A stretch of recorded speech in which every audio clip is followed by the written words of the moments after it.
चिरकुट अपनी माँ विमला के साथ रहा करता था। चिरकुट के पिता की कुछ ही दिनों पहले मौत हुई थी, जिस वजह से अब चिरकुट की माँ उससे कहती है, बेटा चिरकुट, अब तो तेरे पिता भी नहीं रहे और इस बुढ़ापे में मुझसे काम नहीं होगा। ऐसा कर, तू ही कहीं काम कर ले बेटा। लेकिन क्या काम करना है माँ? तुमने इतनी पढ़ाई की है तो जाहिर है किसी अच्छी सी कंपनी में काम कर ले। अच्छी सी कंपनी कैसी होती है माँ? हे भगवान, अब इस पगले को मैं कैसे समझाऊं? अगर ये ऐसा ही रहा तो इसका कुछ नहीं हो पाएगा। लेकिन मुझे करना क्या है माँ? तो कुछ मत करना, मैं ही करूँगी सब। चिरकुट की माँ अपने किसी जानने वाले की कंपनी में चिरकुट की नौकरी लगवा देती है। काफी मिन्नतों के बाद चिरकुट को काम मिल जाता है, लेकिन वो अब भी अपनी बेवकूफी से सबको परेशान कर देता है। सुनिए सभी, ये चिरकुट है, इस ऑफिस में नया है, तो उम्मीद है कि आप सभी इनके साथ अच्छे से काम करेंगे और इनका सहयोग करेंगे। जाओ चिरकुट, नेहा तुम्हें अच्छे से सारा काम समझा देगी। कैसे हैं आप? जी मैं अच्छा हूँ, आप कैसे हो? मैं भी बहुत अच्छी हूँ। वैसे आपका नाम बहुत मजेदार है। अच्छा, मेरा नाम मजेदार है तो आपको हंसी आ रही है? नहीं नहीं, मैं नहीं हंसी। लेकिन अभी मैंने देखा आप मेरे नाम सुनकर हंसी थी। अरे नहीं। लेकिन मैंने तो सुना है लोग मजेदार चीजें देखकर और सुनकर हंसते हैं।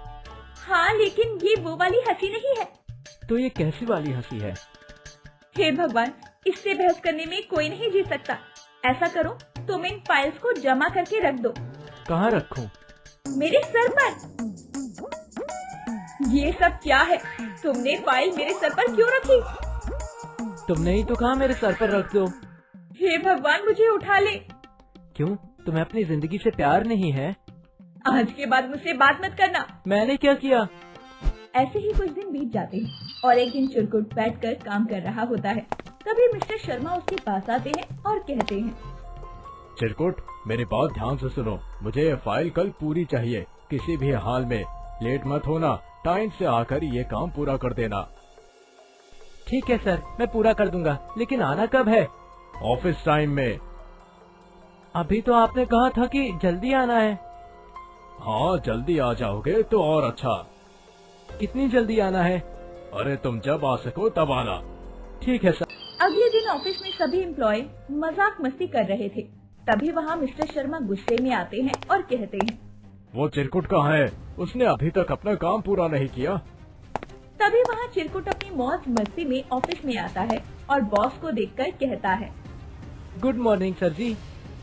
गुड मॉर्निंग चिरकुट, क्या हुआ? तुम्हें पता है समय क्या हो रहा है और ऑफिस में आने का ये क्या समय है? सर, लंच का समय। अच्छा है, मैं टाइम से आ गया। वैसे भी जोरों की भूख लगी थी। हे भगवान, ये कैसा मूर्ख एम्प्लॉय रख लिया है मेरे। अक्ल के अंधे, तुमने उल्टी घड़ी पहन रखी है। अच्छा, मुझे तो पता ही नहीं था। इसमें हंसने वाली कौन सी बात है? आज आखिरी बार तुम्हें वार्न कर रहा हूँ, आगे से लेट आए तो तुम्हारे लिए दरवाजे बंद हो जाएंगे और वापस भेज दूंगा तुम्हें। जी सर। ये बताओ, जो काम मैंने तुम्हें दिया था वो पूरा हुआ या नहीं? हाँ सर, मैं बस वही काम करने जा रहा था, लेकिन आपने मुझे यहाँ रोककर बातों में लगा लिया। चुपचाप काम करो और मुझे आज काम पूरा चाहिए। जी सर, हो जाएगा। इतना कहकर चिरकुट अपना काम करने लगता है। एक दिन शर्मा जी चिरकुट को अपने कैबिन में बुलाते हैं और कहते हैं, चिरकुट, मेरे घर से जो मेरा खाना लेकर आता है आज वो छुट्टी पर है, तो आज तुम मेरे घर से मेरा लंच ले आओ। लेकिन सर, मुझे कैसे पता चलेगा कि आपका घर कौन सा है? अच्छा हाँ, तुम्हें तो मालूम ही नहीं है मेरा घर कहाँ है। चलो ध्यान से सुनो, मेरा घर पास वाली शांति कॉलोनी में है। तुम जानते हो पास वाली शांति कॉलोनी के बारे में? लेकिन सर, मैं तो बस शांति मौसी को जानता हूँ। अरे बेवकूफ, मैं शांति मौसी नहीं, शांति कॉलोनी के बारे में बात कर रहा हूँ। अच्छा, वो शांति कॉलोनी। लेकिन भला मैं वहाँ क्यों जाऊँ? मेरा लंच लेने। क्यों, आप खुद नहीं ला सकते? अरे मैं आज लाना भूल गया और जो मेरा लंच लाता है वो छुट्टी पर है। तो इसमें मैं क्या करूँ? अरे तो तुम मेरे घर से लंच ले आओ। मुझे क्या पता आपका घर कहाँ है? अरे वही तो बता रहा हूँ कि पास में जो शांति कॉलोनी है वहीं पे मेरा घर है। मेरी माँ का। हाँ तो ऐसे कहो ना कि शांति कॉलोनी में आपकी माँ का घर है। तू जा मेरे बाप, यहाँ से जा, मैं घर जाकर ही खाना खा लूंगा वरना भूखा रह लूंगा। जब आपको घर जाकर ही खाना खाना था तो मेरा टाइम क्यों खराब किया? मैं अच्छा खासा काम कर रहा था सर। गलती हो गई मेरे बाप, तू जा। मैं कैसे बाप हो सकता हूँ सर, मेरी तो अभी शादी नहीं हुई। इससे पहले मैं तेरा खून कर दूं तो यहाँ से दफा हो जा। सर जी भी बड़े अजीब है, खुद ही बुलाते हैं फिर खुद ही गुस्सा करते हैं, भगवान ही जाने इनका क्या होगा। चिरकुट हर दिन कोई न कोई नादानी करके सबको परेशान करता और सभी उसका बहुत मजाक भी बनाया करते, लेकिन चिरकुट को इससे कोई भी फर्क नहीं पड़ता था। अरे चिरकुट भाई, कहाँ जा रहे हो? आजकल तो हमसे सीधे मुंह बात ही नहीं करते आप। क्या क्या मेरा मुंह पीछे लगा है?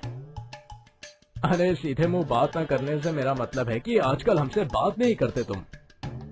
लेकिन कल तो मैंने आपसे बात की थी और आज भी कर रहा हूँ। मेरा मतलब था कि पहले की तरह बात नहीं करते। पहले की तरह कैसे बात करते हैं? ओफो, तुम तो समझते ही नहीं कि मैं क्या कहना चाहता हूँ। नहीं पता, बताओ ना। अरे तुम तो बड़े ही ढीठ हो यार। ढीठ कैसे बनते हैं? तुम्हें समझाना मतलब भैंस के आगे बीन बजाने के बराबर है। लेकिन यहाँ तो कोई भैंस नहीं है। हाँ, यहाँ भैंस नहीं है, गधा है, गधा। लेकिन मुझे तो यहाँ गधा भी नहीं दिखाई दे रहा। माफ कर दे भाई, आज के बाद कभी तुझसे बात नहीं करूँगा। पता नहीं मुझसे बात करके ये लोग सर पकड़कर क्यों चले जाते हैं। ऐसे ही एक दिन चिरकुट की माँ उससे कहती है, अरे बेटा चिरकुट, मैंने ये बर्फी बनाई है, तुम अपने ऑफिस में सबको खिला देना, फिर देखना सब कितने खुश हो जाएंगे तुझसे और कोई भी तुझे मूर्ख नहीं कहेगा। क्या सच में माँ? हाँ बेटा, तुम खुद अपने हाथों से सबको खिलाना। ठीक है माँ, मैं सबको अपने हाथों से खिलाऊंगा। इतना कहकर चिरकुट वो मिठाई लेकर अपने ऑफिस आ जाता है। मिठाई अपनी सीट पर रखकर वो टॉयलेट चला जाता है। दरवाजे के बाहर रमेश जोर जोर से दरवाजा पीटते हुए कहता है, अरे जल्दी बाहर आओ वरना मेरा काम यही हो जाएगा। अरे कौन है, चैन से बाथरूम भी नहीं करने देते। निकलो जल्दी से। बाबले से इतनी देर तक अंदर बैठा रहेगा तो बाहर किसी का काम हो जाएगा, अब हट। लेकिन भाई अंदर, मैं क्या बोलने वाला था। अरे वाह चिरकुट, लगता है आज तुम अपने घर से कुछ अच्छा लाए हो, हमें भी खिलाओ भाई, क्या लाए हो?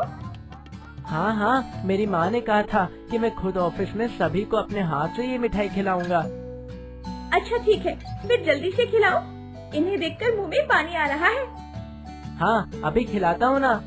माँ ने सही कहा था कि मिठाई ले जाने से सब मेरी इज्जत करेंगे। इतना कहकर चिरकुट सभी को अपने हाथों से मिठाई खिलाता है। अरे वाह, आज तो मिठाई खाई जा रही है। सर, ये चिरकुट लाया है, इसकी मम्मी ने बनाई है। चलो, आज कुछ तो अच्छा किया है इस चिरकुट ने।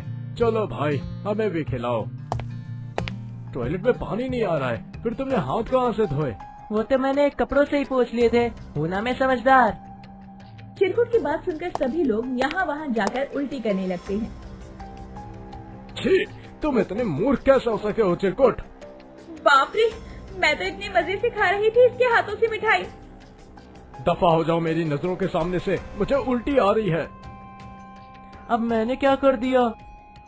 ऐसे ही कुछ दिन और बीत जाते हैं। उस दिन के बाद कोई भी चिरकुट से अच्छे से बात नहीं करता, लेकिन इन सब बातों से चिरकुट बिल्कुल अनजान था कि सभी उससे क्यों नाराज हैं।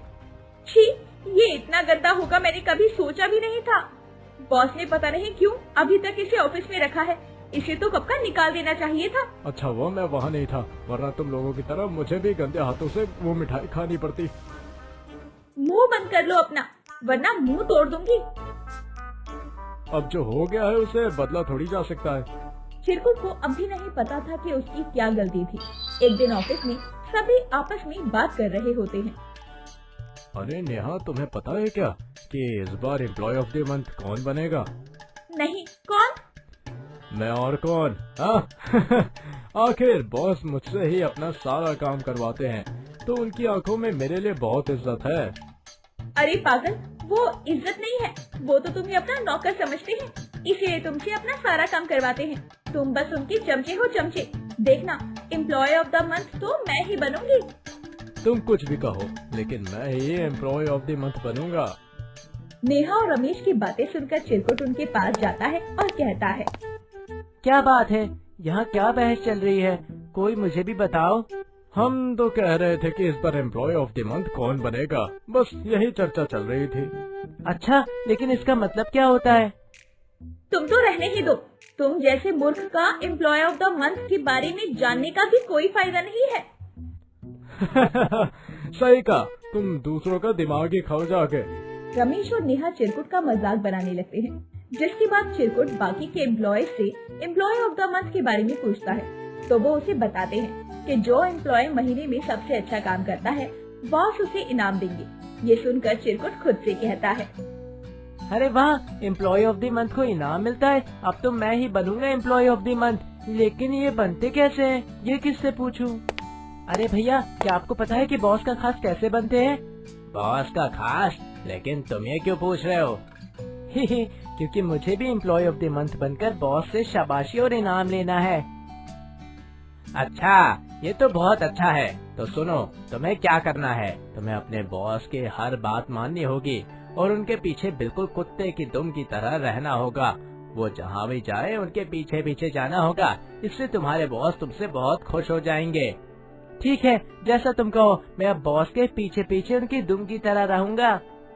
अब जैसे ही शर्मा जी ऑफिस में आते हैं, तभी चिरकुट बॉस के पीछे खड़ा हो जाता है।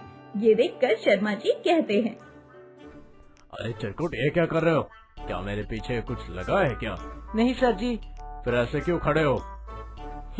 वो सर, आप थक जाते हो ना, तो सोचा आज पूरा दिन मैं आपके साथ रहकर आपकी सेवा करूंगा। अरे इसकी कोई जरूरत नहीं है चिरकुट, तुम यहाँ के एम्प्लॉय हो, मेरे नौकर नहीं। लेकिन सर, चाय वाला कहता है बॉस की खातिरदारी करने से बॉस खुश होते हैं।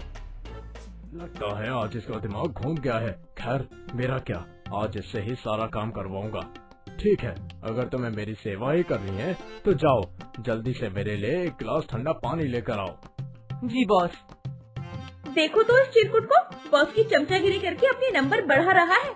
अरे तुम फिक्र क्यों करती हो? वो एक नंबर का मूर्ख है। देखना, बॉस को परेशान कर देगा और बॉस उसे खुद ही धक्के मार के बाहर कर देंगे। चिरकुट शर्मा जी के पीछे पीछे घूमता रहता है, जहाँ भी वो जाता है। इतना ही नहीं, जब बॉस को टॉयलेट जाना होता है तो चिरकुट उसके साथ ही टॉयलेट में भी पहुँच जाता है। अरे ये सब क्या है? तुम यहाँ क्या कर रहे हो? बाहर निकल जाओ यहाँ से। नहीं बॉस, अगर मैं यहाँ से गया तो आपका खास नहीं बन पाऊंगा और आप मुझे एम्प्लॉय ऑफ द मंथ भी नहीं बनाओगे। हे भगवान, ये क्या मुसीबत है? मेरे भाई तू बाहर जा, मेरा प्रेशर बन रहा है, कहीं यही ना निकल जाए। ठीक है सर, अगर मैं बाहर जाऊंगा तो आप मुझे एम्प्लॉय ऑफ द मंथ बनाओगे ना? एम्प्लॉय ऑफ द मंथ क्या? मैं तुझे बॉस बना दूंगा, पर तू अब यहाँ से बाहर जा। बॉस नहीं, बस एम्प्लॉय ऑफ द मंथ बना दीजिए और मुझे इसका इनाम दे दीजिए। अगर तू बाहर नहीं गया तो तुझे जॉब से निकाल दूंगा। इतना कहते ही शर्मा जी अचानक ही बेहोश हो जाते हैं। ये देखकर चिरकुट जल्दी से शर्मा को अपने साथ लेकर बाहर आ जाता है और उसे हॉस्पिटल लेकर जाता है। बहुत बहुत शुक्रिया चिरकुट, तुमने आज मेरी जान बचा ली।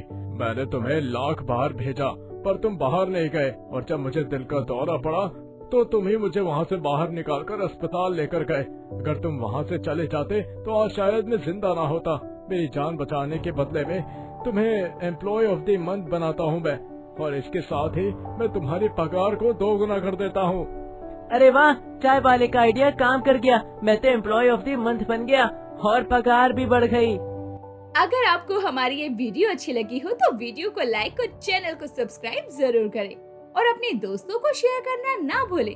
साथ ही बेल आइकन प्रेस करें